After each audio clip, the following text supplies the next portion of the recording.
હમણાં અંકલેશ્વરની શું ઘટના બની? આદિવાસી સમાજની એક દીકરીને સુરતની હોસ્પિટલમાં દાખલ કરી. એ દીકરી ગુજરી ગઈ. એના મમ્મી પપ્પા એનું ડેડ બોડી લેવા ન આવ્યા.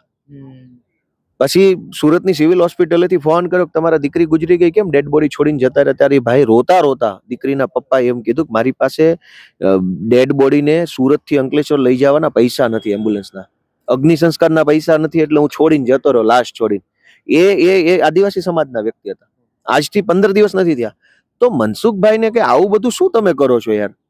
તમારી પાસે સત્તા છે, સાંસદ સભ્ય છો, પાછી સત્તાવાળી પાર્ટીના સાંસદ, વિપક્ષના હોય તો સમજ્યા.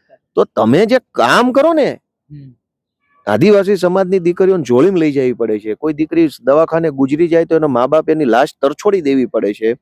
આટલી હદે દયનીય સ્થિતિ છે, તો એની ઉપર કેમ ચર્ચા નથી કરતા?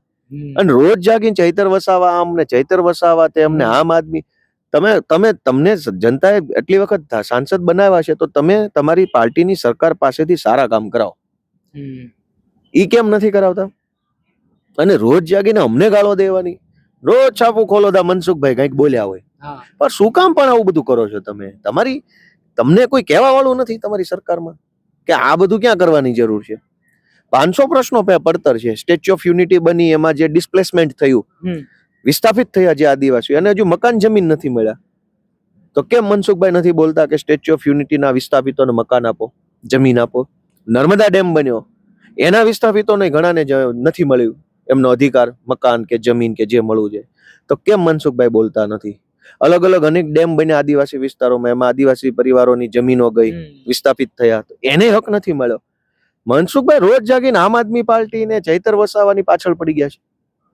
એટલા મોટા વડીલ છે, મોટી ઉંમરના છે, આવું ન કરવું જોઈએ એમણે. અને આદિવાસીઓમાં મુદ્દાની ક્યાં તાણ છે? આદિવાસી સમાજમાં તો એટલી બધી અત્યારે સમસ્યાઓ છે કે કહેવા બેસો ને તો 1 મહિના સુધી બોલી શકાય એટલા મુદ્દા છે.